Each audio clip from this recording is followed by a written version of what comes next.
चलिए संदेश तो मोदी देंगे। आप अभ्यास कर रहे हैं संदेश देने का, अभ्यास कर रहे हैं, क्या कर रहे हैं। लेकिन जरा हम गांधीनगर की बात करें, अगर कल बैठक बुला ली विधायक दल की बैठक, और उसमें जैसा कि हमारे संवाददाता ने कहा नितिन पटेल, सौरभ पटेल, आनंदीबेन और कई नाम है, तो इसका मतलब कहीं न कहीं मोदी और बीजेपी अभी से इस मानसिक स्थिति में पहुंच चुके हैं कि मान रहे हैं कि हम तो आ ही गए, अब की बार सरकार तो बन ही गई समझो, अब गुजरात कौन संभालेगा। नहीं अजीत जी, मेरा ये मानना है, बहुत ज्यादातर लोग सहमत नहीं है इससे। मेरा मानना है कि सरकार बने न बने, नरेंद्र मोदी दिल्ली आ रहे हैं। वो मुख्यमंत्री पद से इस्तीफा देंगे, हो सकता है कल न दें, एक दिन बाद दें, 2 दिन बाद, लेकिन 16 के बाद रिजल्ट निकलने के बाद नरेंद्र मोदी लोकसभा में होंगे, वो गांधीनगर विधानसभा में नहीं होंगे, चाहे बीजेपी सरकार न बना पाए, चाहे बीजेपी की 140 सीटें ही रह जाएं और एनडीए को बहुमत मिलने का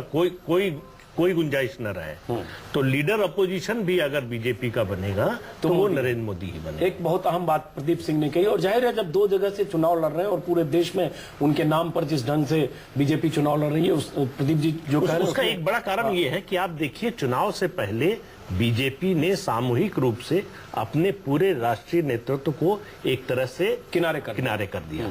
मोदी ही उभर कर आए, तो 16वीं किनारे क्या प्रदीप जी, न तो लाल कृष्ण आडवाणी दिख रहे हैं, न सुषमा स्वराज दिख रही हैं, न और कोई नेता दिख रहे हैं, कहीं कोई दिखाई। देखिए अजीत जी, ये आलोचना तो हो सकती है, लेकिन सवाल ये है कि इनमें से किसी का नाम से क्या होता। हाँ, उनमें से किसी के नाम पर वोट मिल रहा था क्या, 10 साल मिला क्या।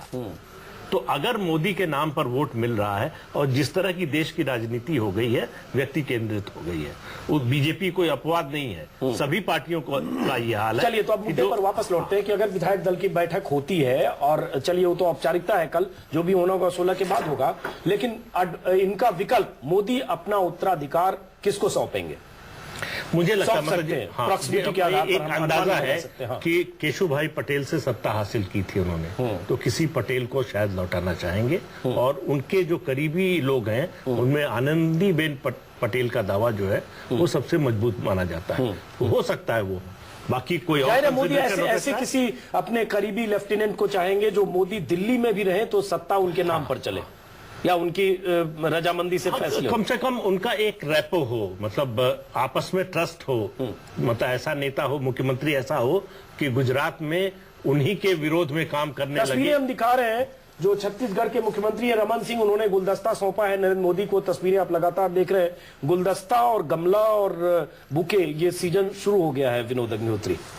देखिए नरेंद्र मोदी जिस दिन से प्रधानमंत्री पद के भाजपा के उम्मीदवार बने, तब से स्थापित हो गया कि वो सबसे शिखर नेता हो गए भारतीय जनता पार्टी के। और मैं इस बात से प्रदीप जी की बिल्कुल सहमत हूं कि रणनीति भी ये कहती है कि अगर सरकार बन जाए तब तो खैर वो आएंगे ही, नहीं भी बने तो भी उनको आगे के लिए लोकसभा में ही रहना चाहिए, और गुजरात की राजनीति उनको छोड़नी पड़ेगी। अब ये रणनीति भी कहती है, अगर वो वापस गुजरात लौट के चले जाते हैं तो फिर वो उन मुख्यमंत्रियों की कतार में शामिल हो जाएंगे जिसमें रमन सिंह भी है, शिवराज सिंह चौहान भी है, मनोहर पर्रिकर भी है। फिर उनका जो एक कद जो बना है राष्ट्रीय स्तर पर, वो फिर गुजरात तक सीमित हो जाएगा। चलिए आनंद प्रधान के पास आने से पहले दर्शकों को बता दूं, इस बीच सत्यव्रत चतुर्वेदी से हमारे सहयोगी रमन कुमार ने बात की है। उन्होंने शायद ये बताया है कैलकुलेट करके, राजनीतिक विश्लेषक के तौर पर, कि नरेंद्र मोदी प्रधानमंत्री कैसे नहीं बनेंगे।